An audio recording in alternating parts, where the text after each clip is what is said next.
sa doom jël sa jikko kii ñu naan sa doom kii ñu naan sa doom jël sa jikko kii ñu naan sa doom yow li nga daj ci moom mbokk yépp seede nañu ko danga bëggoon mu doon ku baax ëllëg yendaloo fanaanaloo lu ne defe nga ko ngir mu arrivé sàmmoonte ngak sa ak njureel ëllëg lii dee taxul daana du la faye tey xanaa di génne say rongoñ kii ñu naan sa doom jël sa jikko kii ñu naan sa doom kii ñu naan sa doom jël sa jikko kii ñu naan sa doom alal ji fi bàyyi woon ngir njaboot ji yépp dëggati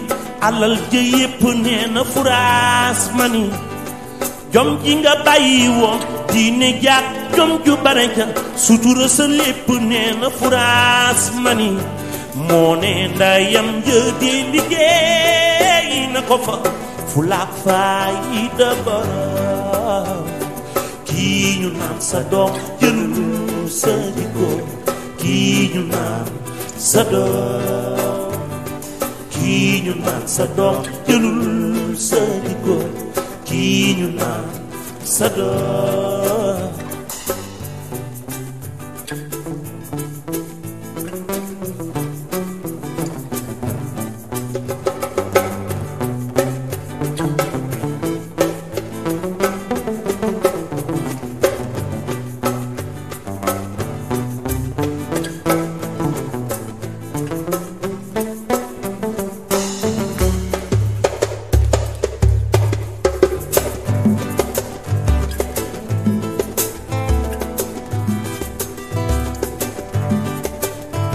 bu jëkkoon mag ñi dañu naan nit ku nekk ju dooma ko mag yax bu rëy gobar taju ko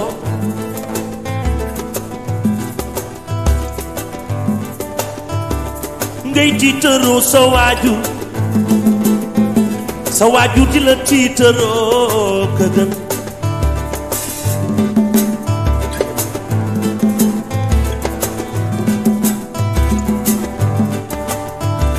olof yaayi daan wax na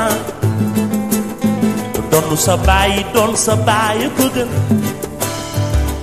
maam booy doon wax na doon sa baay ko gën seeni askan seen cosaan seeni alal seen xam-xam seen melokaan seen jàmbaar seen diine seen mbaax faasal sa jom te yow nga bay sa wàll say waajur bu leen di damoo kii ñu naan sa doom jëlul sa jikko kii ñu naan sa doom kii ñu naan sa doom jëlul sa jikko kii ñu naan sa doom kii ñu naan sa doom jëlul sa jikko kii ñu naan sa doom kii ñu naan sa doom jëlul sa jikko kii ñu naan sa doom yow li nga daj ci moom mbokk yépp seede nañu ko danga bëggoon mu dox ku baax ëllëg yendaloo fanaanaloo lu ne fexe nga ko ngir mu arrivé sàmmoonte ngak sa ak njureel ëllëg moom de amul lu dul lu mu la faye tey xanaa di génne say rongoñ kii ñu naan sa doom jëlul sa jikko kii ñu naan sa doom kii ñu naan sa doom jëlul sa jikko kii ñu naan sa doom alal ji fi bàyyi woon ngir njaboot gi yépp dund ci alal ji. salaamaaleykum Pigeon Colombophilie TV ñu ngi leen di nuyu tey dañuy ñëw fii Kër Massar seet si ndaanaan bu mag a mag boo xam ne kenn du ko présenté si colophile sénégalaise bi ñu di ko wax Lodja ñu di ko remercier bu baax a baax ci dalal bi ñu dalal dañ koy bàyyi mu présenté wu incha allah après ñu ñëw ci li ci topp. salaamaaleykum Colombophile TV ñu ngi nuyu mbokk internet yëpp donc également di nuyu voilà présentateur bi Tindodi Loft et son caméraman donc man maa ngi tudd Lodja Family Loft sama vrai nom di Mamadou Diallo dëkk Kër Massar cité Aïnou Mady village 139 nekk un passionné de la colombophilie di ko pratiquer en même temps. waaw champion ñu ngi lay jaajëfal bu baax a baax question bu njëkk bi mooy lan moo la dugal ci colombophilie. waaw colombophilie moom li ñu ci dugal c'est juste que pigeon en tant que tel parce que ñun depuis tout temps que ba tey dañ doon yar ay pigeon vis-à-vis nag xam nga ñuy fréquenter yenn nit ñi ba yàlla dogal ñu xamante ci nit koo xamante ni tey pigeon tax na ma xam ko mais également aussi mu nekk mbokk ci man mais kooku également moom moo ma motivé ba ma dugg ci colombophilie parce que ci moom laa ko gisee voilà ci moom laa ko gisee donc également ma gis ko mu nekk loo xamante ni vraiment lu passionnant nekk loo xamante ni également lu neex trop damay fàttali ko ay jamono dama daan jóge fii paas dem ba foofu di ngir rek seet fekkee arrivé pigeon yi donc loolu nag moo ma motivé ba man ma jël tamit décision wu pratiquer art bi nga xamante ni moom lañu naan colombophilie. ok champion merci beaucoup gis nañ ne am na ay ndomba tànk yoo xam ne jot nga ko am si Ascolban bi gis nañ tamit qualité pigeon yi nga xam ne moom nga yore ñuy fàttali ne Lodja mooy champion national Matam 2019 moom mooy borom Mamfatou borom LS39 nekk koo xam ne kenn du ko présenté comme ni ma ko waxee ñu bëgg nga ñëwaatal ñu rek si ndomba tànk yi nga xam ne jot nga ko occupé si yenn association mel ne Ascolban parce que kenn dutu la présenté si colombophilie sénégalaise bi. waaw sëñ Moustapha waaw comme ni nga ko waxee rek donc man samay début ci colombophilie donc si laa ñëw rek yàlla dogal ñu def ma président association. donc nag loolu ni mu amee mooy que li ma la wax sànq d'après fréquentation yooyu noonu ma doon am bi ma amee yëg-yëgu ak sensation wu def colombophilie donc dama newoon damay adhérer ci association bu ñu naan Ascoldag. mais vis-à-vis sama grand boobu noonu di ko nuyu de passage muy Fils Ndiaye donc moom mooy ki ma motivé ma def colombophilie également moom tamit moom moo ma jox courage ak tamit sañ-sañ ne ma créer association fi nga dëkk donc loolu noonu ma commencé doon dem di fréquenter banlieue bi xam fa certains amateurs léegi nag ci kaw noonu la ñu toog def ay réunion waxtaan fas yéene woon teg association bi yàlla suñu borom antul ko donc bi association bi tegoo tamit bi ñuy def assemblée générale donc président bi du nekk loo xamante ni dama kaa ñoddi mais moment boobu noonu gars yi ñoom ñoo ko jël sax ne ma jël ko parce que peut-être amoon naa ci ay idées devancées par rapport aux autres mais gënuma leen woon xam c'est juste que peut-être amaana am na ñoo xam ne man maa leen njëkkoon découvrir colombophilie c'est juste ça moo taxoon aussi ñu jëloon ma jiital ma nekkoon président association boobu noonu.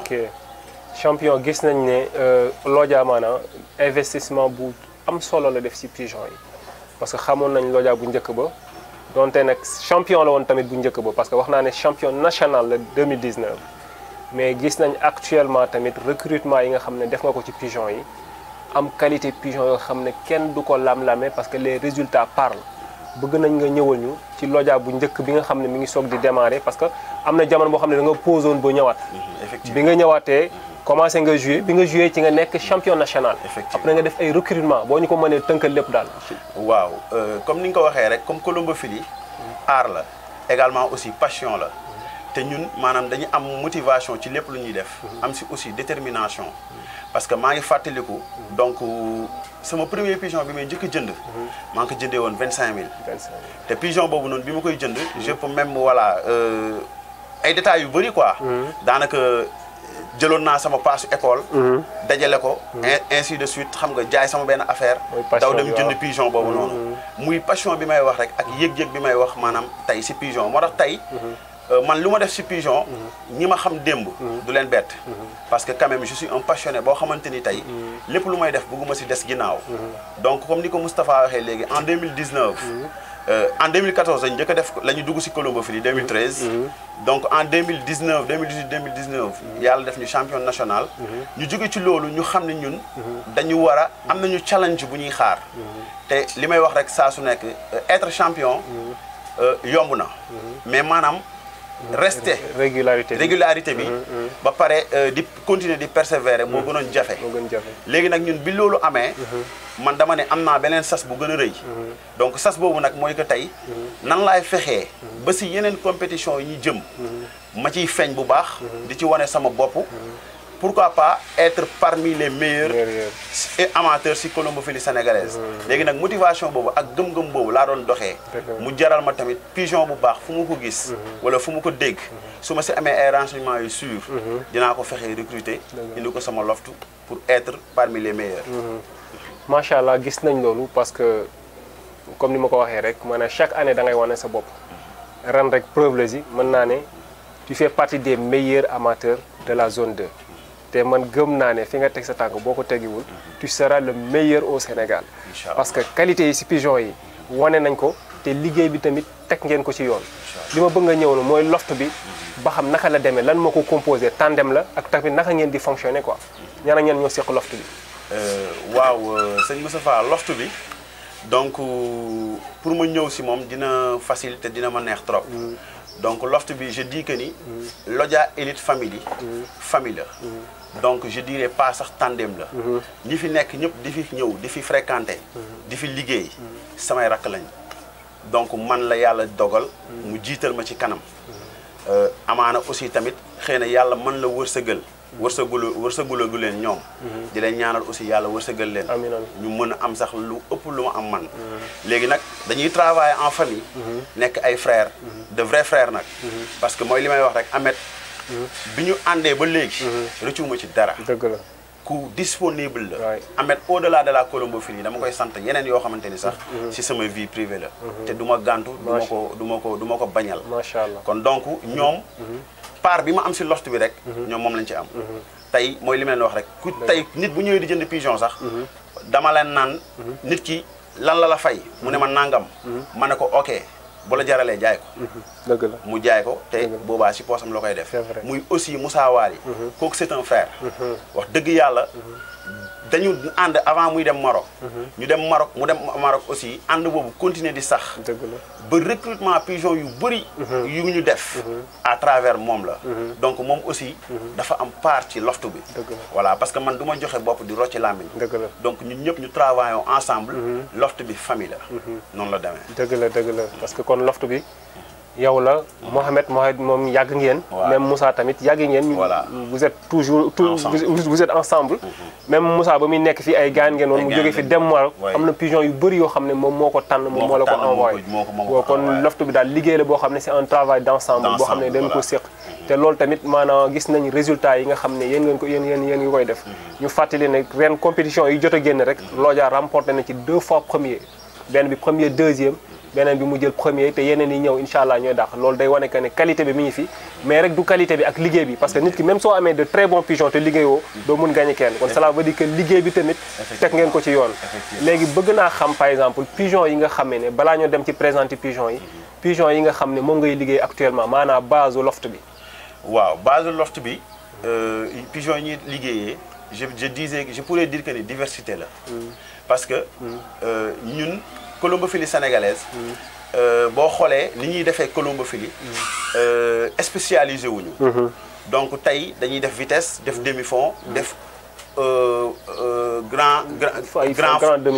petit fond donc loolu boo ko gisee tey peut-être manque de moyens moo waral loolu également aussi tamit colombophilie bi màggul à un point pour que gars yi mën a spécialisé wu moo tax aussi tamit comme ñun lépp la ñuy def dañuy essayer def diversité moo tax pigeon yi am nañ fi pratiquement plus de 15 wala 20 lignées lu ci mel ni Super Mario bu Andreas Drapa lu ci mel ni Van Roy Cohen lu ci mel ni Gerard Kopman lu ci mel ni lu ci mel ni Cannibal, lu ci mel ni Kittel, Bessie Kittel, Hermens, Dirk Van Dijk,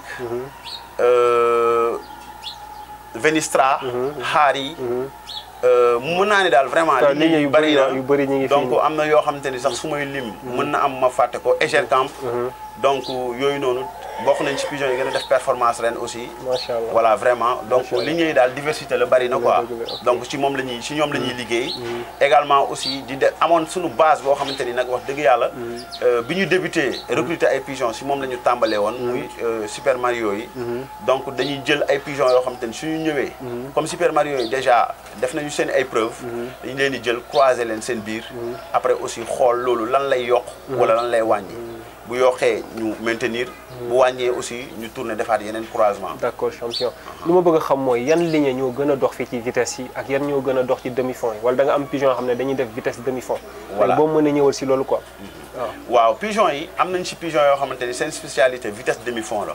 mën nga leen jouer vitesse ñu classé mën nga leen jouer demi fond ñu classé. également sax jouer leen national ñu classé. parce que am na si ñaari pigeon yoo xamante ni daaw ak ren. yëpp seen doom classé nañ ma. national. te pigeon yooyu noonu seen doom gañal na ma vitesse. deuxième daawaati géej. ak 7e 23e ak 36e. déjà kon pigeon boobu noonu tey moi je peux le classer. bon pas all round. mais pigeon la boo xamante ni daal. mën na distance yu bari. macha allah voilà kon donc fii pigeon yi aussi yi fi gën a def performance ci vitesse yi. donc ren. Egerkamp yi la. Kittel yi. également croisement Super Mario. Léo Hermens. ñooñu ñoo fi gën a def performance cette année-ci. macha allah champion gis nañ investissement bi parce que ku ñëw fii dina xam ne xaalis bu bëree bëri nga def ci pigeon yi. am na ñu bëri ñoo xam ne xamaguñu lan mooy pigeon xamuñu luy colombophilie. ma bëgg a xam yow par exemple woo daan xaymaal sa loft bi xam naa dinañ ko photo ñëw ci présentation bi loft bi à peu près ñaata moo ko defar ci xaalis ak tamit pigeon bi gën a cher fii nii ñaata nga ci def ci xaalis. waaw loft bi liñ ci def ci xaalis moom bëri na bon je pourrais dire même une valeur de 4 millions def nañ ko ci. macha allah. donc parce que mooy li ñuy wax rek comme loft du pare. daanam tey ñu defar lii. suba ñu demaat ba si biir. def benn modification defaraat leneen. mais daal comme ni ma ko mën a tënkee rek. yaakaar naa ni une valeur de 4 voire 5 millions. dem na ci def nga ci pigeon. voilà donc pigeon bi gën a cher aussi si loft bi fii. ñu ngi ko jëndee 2000 euros. macha allah muy 1 million 300 à peu près yu teg. waay loolu day wane que ne passion bi mi ngi fi. bon parce que yaa ngi jógee ci pigeon 25000 bi nga njëkk a jënd. voilà ñëw ba ci pigeon 2000 euros. te gis nañ ne sax am na pigeon 2000 et quelques 2500 euros xam naa un jour mën nga dem jëndi. ñu ñaan mu yokku xéwal yi yokku ba sax pigeon parce que pigeon comme ni ma ko waxee pigeon amul njëkk. amul prix pigeon ñun ñooy wax ay pigeon 1 million ay 1 million pigeon yi tubaab yi nañu jënd ay pigeon ay milliards des milliards. effectivement waaw kon pigeon amul prix surtout bu nekkee un excellent pigeon. loo ci def rek boo defee résultat sax mën nga ko récupérer facilement kon day wane que ne rek passion bi mi ngi fi investissement bi tamit mi ngi fi. léegi ñu bëgg a xam loft bi par exemple xam naa loolu sax Mohamed moo ko waroon a leeral mais dinañ ci ñëw naka lay fonctionner maanaam période de reproduction bi kañ la ban heure ngeen di arrêter reproduction ak daal boo ñu ñëwee mën a tënkal ci loft bi ni muy doxee quoi. waaw loft bi ni muy doxee c'est juste très simple hein. donc am nañu période boo xamante ni moom mooy période de reproduction. donc comme colombophile yëpp ni ñu koy tàmm di defee. muy la période d'hiver. donc période bi nga xamante ni sedd bi si lay gën a nekk. si lay gën a dugg. période boobu la ñuy def suñu reproduction. donc bu loolu weesoo tamit si benn temps bu défini aussi. donc suñu commencé décembre ñun avril plus tard dañuy arrêté. voilà des fois aussi mën nañu commencer janvier fexe arrêté mois de mai. juste daal dinañ dawal benn 4 à 5 mois de reproduction. tëgg suñuy couple def suñu ay croisement. après écraser waat couple yi tas leen séparer mâle yi ak femelle yi. donc commencé nag nekk ci préparation buy miinal poussin yi. également les faire sortir. ñuy def volet libre ba keroog aussi ñuy adapté wu. ak seen rythme cardiaque mën a tenir temps d'entraînement yi. macha allah macha allah. léegi bëgg nañ xam à peu près ñaata couple reproducteur moo fi nekk quoi à peu près. waaw actuellement bon am nañu minimum 50 couples de reproducteurs. macha allah. voilà donc ëpp na sax 50 parce que suñu jëlee athlètes yi nga xam ne dañoo def ay preuves ñu wàccee leen. on est à 70 couples. mais 50 couples yi. 50 couples yi c'est des pigeons yi nga xamante ni ñoom ñëpp dañ leen importer daanaka ñoom ñoo fi nekk di def reproduction bi. voilà. et champion 50 bëri na xanaa yow ñaar athlète nga bëgg 500 wala. waaw apparemment bon athlète yi moom mooy li may xam nga pigeon yi. passion bi moo lay conduire à ça. également aussi pigeon yi boo bëree ay pigeon de qualité. il faut tamit nga may pigeon bu nekk chance. chance mooy mu jéem la defal dara. moo gën nga apparemment déjà pour athlètes yu adultes yi rek on est à 150. macha allah. léegi aussi pour athlètes jeunes yi. mais ren moom j'ai décidé de dire samay copains samay collaborateurs. ne leen juste bu ñu amee 150 jeunes. dañuy arrêter reproduction bi. parce que aussi dañuy sóoraale espace bi. ak tamit place bi nga xam ne pigeon yi moom la ñu war a. da ciy joué parce que environnement bi su fekkente ni pigeon yi dañoo surpeuplé. dañu am santé duñu wane seen bopp ak lu ñu baax c'est vrai. voilà c'est ça loolu tamit lu am solo la parce que qualité pigeon yi lu ñu nekk qualité tamit foog ngay sóoraale environnement bi loft bi espace bi nga xam ne moom la ñu war a occuper sinon rek après da ngay produit d'excellent mais après li nga bëgg doo ko am. waaw loolu moom lu am solo ñu bëgg a xam champion yow fan nga teg sa bët parce que yow ku ñëw fii gis tamit ñi ngay waxee yaa ngi xool fu sori te ñuy ñaan nga àgg fa bëgg nañ xam daal yow lan mooy say objectif ci communauté sénégalaise bi. waaw objectif bi c'est très simple. Vivre la passion comme ça se dit. parce que tamit mooy li may wax rek passion soo koy dund. maanaam il faut nga koy dund ak mbégte. di ko dund ak fierté. te fierté boobu mooy maanaam yow résultat yi ngay am. résultat yu satisfaisant. te comme ni ñu koy waxee rek colombophilie sénégalaise. man yëg-yëg yi ma siy am décision bi ma siy am. mooy que man colombophilie bi. avancé am niveau. gars yi am ay pigeons yu baax. compétitivité bi yokku. parce que tey mooy li may expliquer rek man su ma amee ay pigeons yu baax. ñi may jéewal. peut-être ñenn ñoo si am ay pigeons yu baax ñëpp amuñu pigeons yu baax. man su ma gagné je serai pas fier. parce que li may bëgg mooy que ku ci nekk am lu baax. après dans ce cas ñu jouer ak suñu astuce yu ndaw. ku ci nekk xam nga voilà li nga mën nag maanaam foofu xam-xam. ak tamit maanaam xam-xam ak tamit liggéey. foofu lay feeñee dëggantaan. léegi nag loolu mooy waral ni que tey investissement bi. loolu mooy but bi. également aussi bëgg nañ tamit all round the world. tey ñu ñuy dégg. parce que tey colombophilie dafa wër àddina. donc tey comme champion yi ñuy dem ñun di recruter ay pigeons. ñun bëgg nañu dans 10-5 ans ou bien 15 ans même. tey lu ci mel ni tey sous région bi bu ñu mënul jaay tubaab bi sax sous région bi. suñuy pigeon di fa dem. ñu ñuy homologué ba dem sax pourquoi pas ñu ñuy def si livre. ñu wane ni que tey kii temps marqué woon na ko si. sport bi mu doon def. macha allah donc loolu mooy suñu ay perspection. loolu mooy aussi suñu ay vision. ci colombophilie. damay dëggal li nga wax que ne yow boo sañoon ñëpp dañuy am ay pigeons yu baax parce que pigeons yi donte yaa ngi ko importé def ci xaalis bëri mais pigeons yi da nga ko tas. boo xoolee ñu bëri ñi dëkk Kër Massar nga xam ne peut-être amuñu yenn doole yi da nga leen di jàppale si ay pigeons mi ngi fa. di fàtte tamit Lodja moom moo jiite derby de l'émergence moom ak doomu ndayam kalaamu di def liggéey bu am solo def ko si derby bi mais actuellement tamit mu koy def fii nii di ko def si pigeon parce que comme ni ma ko waxee mi ngi jàppale ñu bëree ci maanaam pigeon yi jëlu ko rek yamale ko si boppam mais daf ko tas te loolu mooy importance bi fexe ba ñi nga xam ne ñi ngay jouer ñu am benn niveau bi parce que soo gagné ay ndaanaan yow dalee wóor na yow ndaanaan nga mais bu fekkee da nga gagné mu leer yow ñi nga gagné yaa leen ëpp niveau fuuf kon ni mu war a neexee maanaam du ko neexee quoi waaw parce que pour mu am niveau foog ñëpp am pigeon yu baax foog ñëpp am xam-xam pour que ñu gën a yéegal niveau bi quoi léegi xam naa dañ lay jaajëfal di ñëw ci Mohamed mi nga xam ne moom moo géré yenn affaires yi quoi waaw aussi yéen di leen jaajëfal bu baax rek ok merci beaucoup champion voilà donc di jox Mohamed parole bi d'accord donc moom tamit voilà am na lu bëri lu mu ci xam lu bëri lu mu ci joué rôle bu important parce que man je ne suis pas présent toujours donc kon moom nag xam naa ni liggéey bi yëpp man damay ñëw rek superviser mais liggéey bi yëpp moom la parce que moom mooy gérer pigeon yi mooy joxe lekk mooy joxe naan mooy entraîner voilà donc mi ngi noonu d'accord Mohamed dañ leen di présenter Mohamed Mbaye nga xam ne mën nañu moom mooy coach bi lépp lu jëm ci wàllum alimenter pigeon yi lu jëm ci entraîner pigeon yi ak lu bëree bëri moom moo ko gérer muy doomu ndeyu Lodja Family Loft Mohamed dañ lay laaj yow kañ nga commencé yar pigeon ak tamit naka nga def ba collaborer ak Lodja.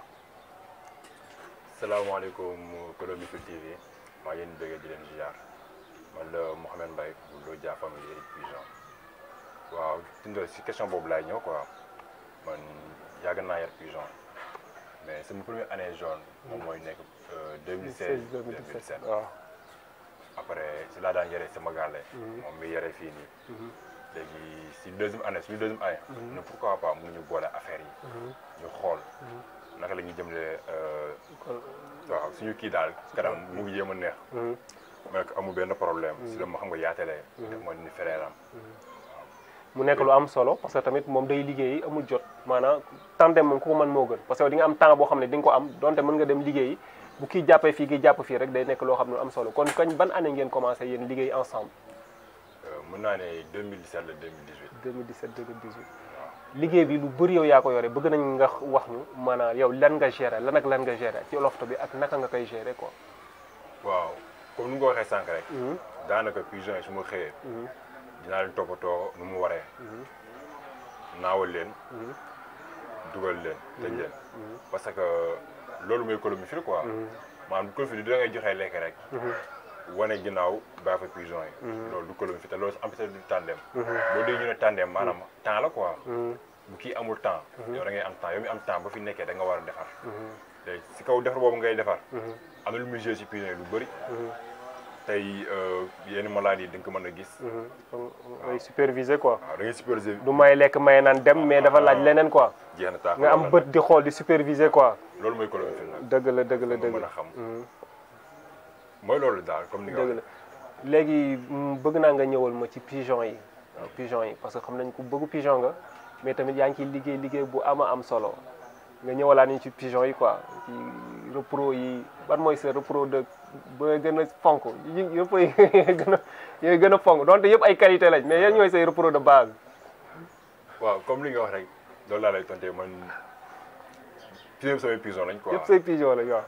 mais LS moom. waaw fu dëgg yàlla sama pigeon la quoi kooku ndaanan la. waaw kooku ndaanan ku fi di fàttali la waaw. kooku est-ce que doomam jëlul premier xaw ma deuxième ci kii bi. commission bi passé ngaay bi. ngaay waaw. doomam moo jël deuxième. moo jël deuxième mais sëtam moo jël paie. macha allah. xulyo moom moo jël xulyo. ok pour ñi ñuy déglu LS moom ci ban ligne la ban ligne la. LS moom Super Mario la. Super Mario kon Drapa doomu kii la quoi doomu Léona direct la. doomu Léona la. ak Super Drapa. ak Super Drapa. macha allah à part boobu LS. ak Horizon. Horizon mi ngi fi moom mi. Horizon moom mi ngi fi. waaw. moom boo xoolee moom boo fa dëgg yàlla moom chaque année mu jël fi naanaan. moom ban ligne la Horizon. moom Hermès la. Hermès la quoi dëgg la macha allah. gis nañ ne ren xaw ngaa sonal gars yi yaa ngi def dóor yu méttee lan moo waral loolu ak kañ ngay teggi sa loxo parce que instant yi moom gis nañ yaa ngi bàcc bu bet di def nii non yar bi temps yaa tey yar bi quoi.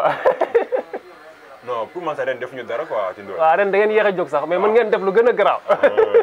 mais dama jàpp ni defuñu dara. parce que ren lu ñu am nii ren. mosuñu ko am. ñun te da ngeen yéex a jóg. parce que da ngeen doon defaraat ba ñëw naa fi fekk pigeon yi ñu bëri ñi fii. ñu campé leen fii génne wuñ leen yenn yi miin a guñu yenn entraîné wuñu te fekk saison bi mi ngi soog di. mi ngi waaw nga xam ne su ngeen teeloon a jóg amaana kon kenn dutu ko waxati quoi. waaw gis nga yàlla moom buy dogal benn. waaw yàlla na lépp yokk rek laf cat yàlla xeb dool yi. parce que loolu moo am solo quoi. comme ni ko Lodja waxee sax colombophilie régularité la.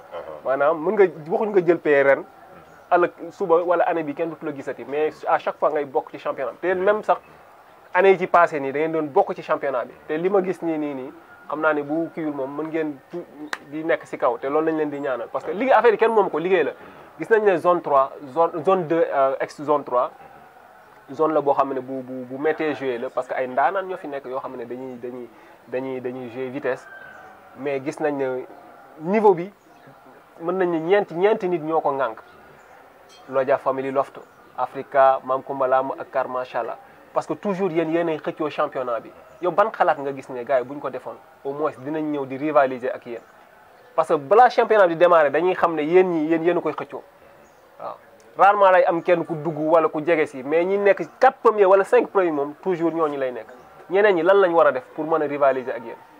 waaw gannaaw ci ndori comme li nga wax dëgg la quoi chaque année boo xoolee championnat bi génn suñu ñeent ñooñu mais booy def benn affaire na la ko jaral quoi. waaw mën nga bëgg pigeon te du la jaral. ok dëgg la ndax parfois saa damay waxtaan ak nit sax. mu ne yéen loolu jox seen pigeon yi ma wax ko. mais ma lii moo ko ñoree def ko sama bopp. kon kooku fu mu bokk ci championnat yi. waaw day jafe quoi duñ nangu investir. ok loolu la te affaire nag ku bëgg akara da ngay ñeme kaani quoi. waaw mais investissement bi si la. mënoo gis koo xam ne day investir yow investir ba pare bëgg ko gagné. waaw loolu moom loolu bu amee tamit par mais waa ji bu xamee fi muy teg tànk moom. mais ñu bëri dañuy yaakaar ne pigeon yu bëri gars yi di enloger ay 100 pigeons ñoo tax ñuy gagné lan nga ñëw ba xam qualité bi la wala ay réellement quantité bi gars yi quantité bi la parce que dañuy gis ne parfois résultat yi gars yi ñoo koy tegle parce que zone bii nii ku juum rek wala ku xef doo bokk sax ci 25 premiers yi am na nu muy demee moom gars yi dañuy raafale lépp ñëwal ñu ci foofu. waaw comme li ma la wax sànq rek gis nga suñu zone bi. dafa nekk zone boo xam ne dafa métti quoi. il faut nga nekk guerrier dëgg pour mën a bokk si liste bu zone bi. boo nelawee tuuti. mooy da ngay découragé. mais di nga gis koo xamante ne sax di si bokk tey di si bokkaat. ah man de baax na man mooy loolu xasaa bi bokk si benn yoon rek. maanaam koo fa la xelam toll quoi. dëgg la mais nit lépp looy def nga gëm ko rek. nga liggéey. ut lu nit ñi am. boo joobee boo ko góor tuuti yàlla da lay jàppale rek. dëgg la parce que ku job day fayeeku. da ngay fayeeku mais est ce que yaakaar ne gars yi dinañ daw vitesse bi ñu bëri dañuy xaar demi fond yi te bu ngeen leen fekkee fa ak demi fond yi tamit du baax parce que moytu la gars yu bëri dañuy daw vitesse yi dañ naan léegi demi fond rek la ñuy joué léegi loolu la nga xalaat ci parce que man jàpp naa ne zone bii nii ñu bëri dinañ dem ba demi fond rek la ñuy parce que dañ naan mun buñ joué du ñu gagné vitesse te bu ngeen leen fekkee fa ak demi fond yi tamit mooy loolu léegi da nga ñëwal comme li léegi ci doole gars yi dañ naan non vitesse yi ba du constaté ñoo ko moom loolu la ñuy wax sax demi fond yi incha allah rabi waaw ba mu constaté du ñu am dara ma yàgg naa dégg moo boobu quoi kalaama boobu noonu mais ku mënut a gagné vitesse yéen naka ngay gagné demi fond affaire dafa laaj benn affaire da see nekk quoi góorgóorlu ak investissement surtout même bu fekkente ni sax mënoo lépp nga fexe am benn paire wala ñaari paire qualité waaw yi qualité nga bàyyi ko sa kër bu ko defee yàlla mën na la dimbali mën nga am vitesse dara demi fond bu demee da nga si am dara mais ku mënut a dóor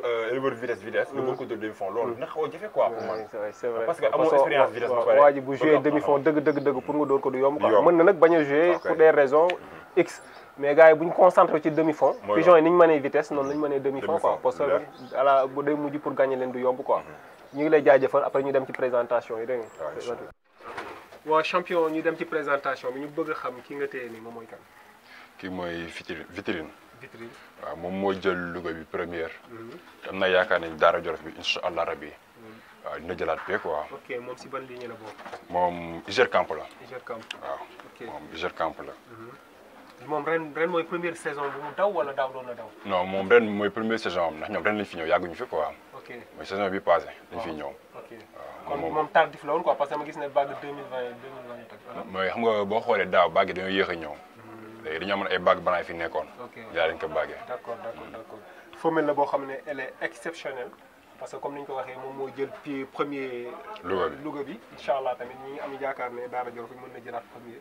mu nekk femelle boo xam ne bu doy waar la ñu dem si beneen pigeon. kii moom mooy Ndey Ndaak. moom doomu Xulyo la. Xulyo moom mooy kan. Xulyo doomu LS la. LS kon sët la ci LS. waaw moom sët la ci LS. waaw moom moo jël P commission bi passé si ngaay bi waaw. macha allah moom pigeon bi régulier la quoi. moom tamit ren mooy première saison. moom non moom mi ngi woon fi daaw quoi tardif. daaw mi ngi doon daw. waaw mi ngi doon daw daaw safula mi ngi doon daw daaw moom. macha allah nekk femelle bu doy waar. kon comme ni nga ko xamee pigeon bi jël na premier ngaay sur plus ñaata est-ce que moto woon 5000 pigeons. 4000 et quelques pigeons. 800 et quelques. ok macha allah. femelle bu exceptionnel la. macha allah femelle bu rafet.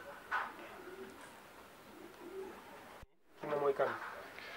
kii mi ngi jugee kër Dominique Vergue quoi moom Hermès la. mën naa ne 100% Hermès la moom. macha allah waaw. macha allah moom doom yi ñu ngi daw ren wala daw jot. moom ba mu ñëwee yàggul. kon waaw ba mu ñëwee yàggul quoi pigeon bi lu mu jar na ay lu mu jar ci xaalis la jar rek. waaw jar na xaalis moom fa dëgg yàlla jar na xaalis. pour débutant yi yaakaar ne pigeon ay 10 000 ak 15 000 lay jar kii nii moom xam naa ne laal na 600 000. waaw lu mu dee day mat 600 000. ëpp na ko sax ëpp na sax 600 000 ah. na 600 000 waaw macha allah. femelle 100% Hermès la. maal la nekk femelle boo xam ne non maal boobu dama jum maal la 100% Hermès. nekk maal bu doy waar ko ci téye macha allah.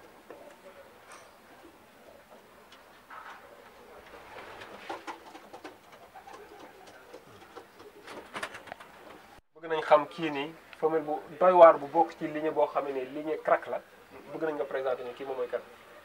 kii mooy suñu femelle besikital bi mooy sànq mu ñu lay expliqué pigeon bu gën a cher ci case bi ñu ko jëndee woon.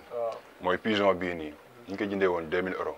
ok yéen dégg ngeen 1 million 300 yu teg moom la pigeon bi jar te loolu mën naa ne lu yomb la parce que comme ni ma ko waxee rek ñun ñëw ay pigeon 1 million mais soo demee Europe puis gars yi ay milliards dañuy def ci pigeon yi. bu nekk pigeon boo xam ne comme ni ñu ko waxee famille crack la parce que bestikitel moom partout dans le monde moom moo nekk Pipa breeding nekk pigeon boo xam ne ay doomam rek laal ko yombul parce que dañu cher waxuma la ak ay kii nag sëtam la quoi.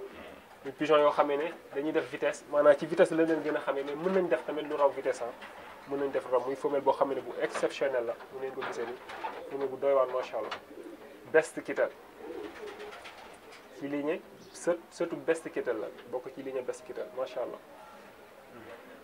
moom mooy kan kii mooy kan. kii moom yaakaar naa kenn ko présenté colonie fi Sénégal quoi. kii moom mooy grand frère. macha allah waaw mooy grand frère di surtout Max ak Zena. waaw voilà ñaari doomu Max. ak Zena ñoo ko jur. waaw Jacqueline ak je crois le grand. Bill ak Bill ok ak Bill ñoo ko jur. kii champion national 2019 bi. sët la maanaam kii maamam la sët la si kii quoi. mu nekk pigeon boo xam ne fii xam nañ ko fi. un super reproducteur léegi xaw naa jël âge nag ba commencé di mag waaw am na ay 11 ans macha allah mais ndaanaan la wax dëgg yàlla waaw ndaanaan la macha allah ki bokkoon na ci pigeon yi pis gënoon a fonk ah pigeon yi mu doon jaay yu ci bëri kii nangu ko woon jaay parce que kii mal de base am la woon quoi ok waaw macha allah waaw parce que kii daf ko fonkoon de ak ko fonkoon waay macha allah jëlaatal benn rek jëlaat benn kii champion kii moom mooy kan. kii mooy rescapé. rescapé pourquoi rescapé. parce que moo ne pigeon yi sa waay dem kii seen kii mu tuddati mais waaw weññee quoi. waaw léegi nag ñu booxaloon ñëpp dañoo deewoon quoi moom. mu des moom wuyu na tur bi kon. waaw mu des moom quoi. moom doomu horizon la. waaw horizon je crois Hermès la. waaw moom Hermès la ok macha allah. moom daaw boo xoolee Touba moom moo defoon deuxième bi mooy 2-2 yi. waaw moom moo ko defoon quoi moom mooy rescapé. d'accord waaw def na ay prise de vitesse. macha allah macha allah.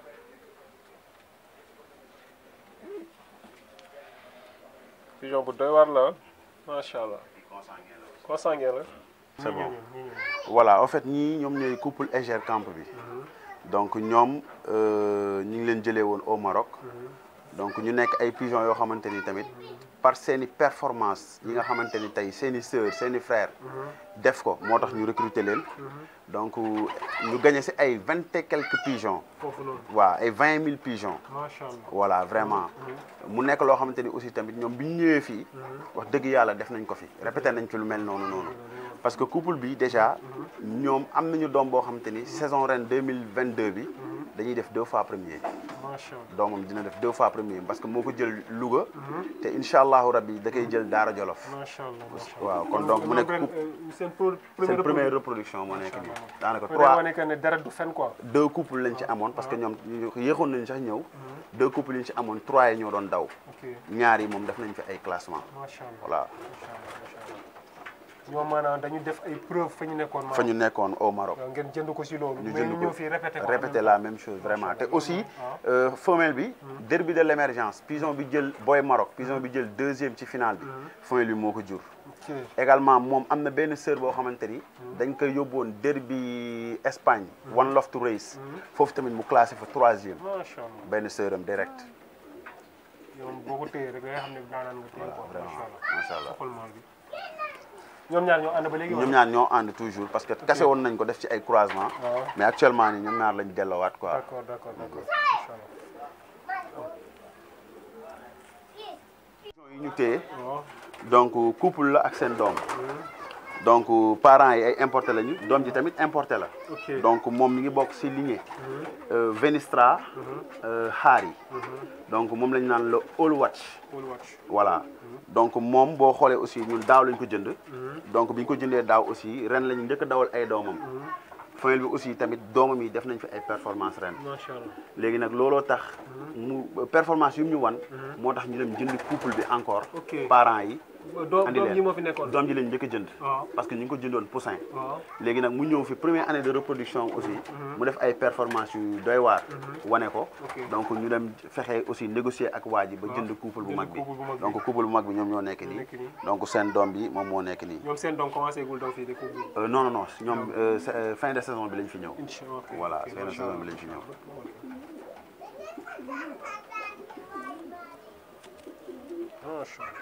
femelle moom c'est un consanguin de Mister Blue. Mister Blue mooy mais on est meilleur pigeon de Venistra. waaw. bu gën a cher ci loft bi. voilà si investissement yi rek. donc moom moo nekk nii.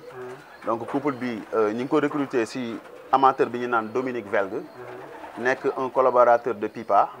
donc waaw un mooy seen photographe. donc mâle bi c'est un 100% Léo Hermans. femelle bi c'est un 100% Best Kittel. donc arrière petit-fils de Best Kittel la quoi. petit-fils de Best Kittel la voilà.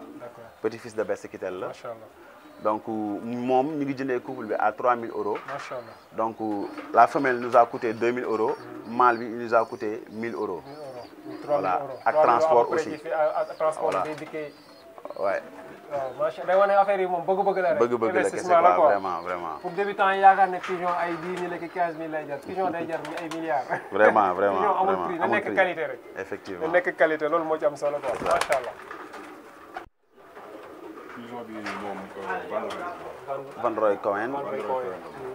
mu ngi jóge si Van Roy Cohen. waa direct. voilà donc femelle bi aussi. moom mi ngi jóge Maroc. si benn amateur bu ñu naan Amine Rugby. donc nekk un super ndaanaan boo xamante ni. moom it tegle na 4 années successives. yoo xamante ni meilleur as pigeon. vitesse. ak meilleur as pigeon demi-fond. Lig Hara. moom moo ñu ko jox. donc kii am na benn pigeon bu ñu naan Luma. yaakaar naa colombophilie marocaine bi yëpp xam nañ ko. kii c'est sa sœur. moom moo ñu ko jaay. donc am na mâle bu mu àndaloon ñëw aussi. moom c'est un frère de super as pigeon de demi-fond. voilà moo ñu jaay couple bi. moom tamit voilà. pigeon bu xaw a cher la. mais vraiment rëccu wuñ ci tamit dara. parce que vraiment qualité boo ko jëndee voilà donc mi ngi noonu quoi mi ngi noonu. li ngay rëccu daal nga jënd loo xam ne. voilà vraiment defalul le résultat mais lu mu cher bu nekkee qualité. vraiment vraiment du pigeon amul njëkk quoi amul njëkk quoi si vraiment. suñu mbokku abonné yi ñëw lii lañ leen jëlale woon Kër Massar ñëw comme ni ma ko waxee rek Lodja moom daanoon la te fii moom ku fi ñëw te bëgg pigeon da ngay kontaan ku bëgg pigeon xam pigeon boo ñëwee fii da ngay kontaan parce que nga xam ne fii qualité kese moo fi nekk laf ca parce que pigeon boo téye ne bii moo gën a doy waar loolu nag li ko waral mooy maanaam investissement maanaam li mu bëgg daf ci dem maanaam demantuwu ci te noonu la nit ki bu bëggee dara da nga ciy dem ba jeex mu jaral la lu nekk ci noonu ngay mën a avancer mais boo bëggee dara pare na nga woo cee def pour nga avancer ci du sori Lodja ñu ngi lay jaajëfal bu baax a baax am nañu mbégte tamit ci pigeon yi ñu gis ci qualité bi ci liggéey bi te liggéey bi tamit résultat yi ñoo ko wane te man gëm naa ne incha allah comme ni ma waxee laf cat rek dañuy wax ne doomu ñaay moom jërul ñaanal gudd fan ñaanal ko dëgg jëru ñaanal rëy ñaanal ko gudd fan rek parce que tamit qualité yi ñu fi gis gëm nañ ne bu ci yàlla àndee li ci kanam mooy dàq ñu dina wax sa kàddu gu mujj waaw sama kàddu gu mujj mooy di remercier Pigeon Colombophilie TV également Moustapha Gueye mi nga xam ne moom mooy présentateur bi également ak sunu caméraman bi nga xamante ni voilà c'est le plus professionnel des caméramans donc di ko ñaanal affaire bi màgg ba nekk voilà télé également képp koo xamante ni tamit mi ngi ci ginnaaw yàlla nga ci gis sa bopp donc Lodja Family Loft moom fii la siège bi Kër Massar la cité Aynou Madi villa numéro 139 téléphone yi mi ngi nekk 77 416 25 46 wala nga def 77 821 00 63 numéro téléphone voilà wala aussi nga joxe numéro am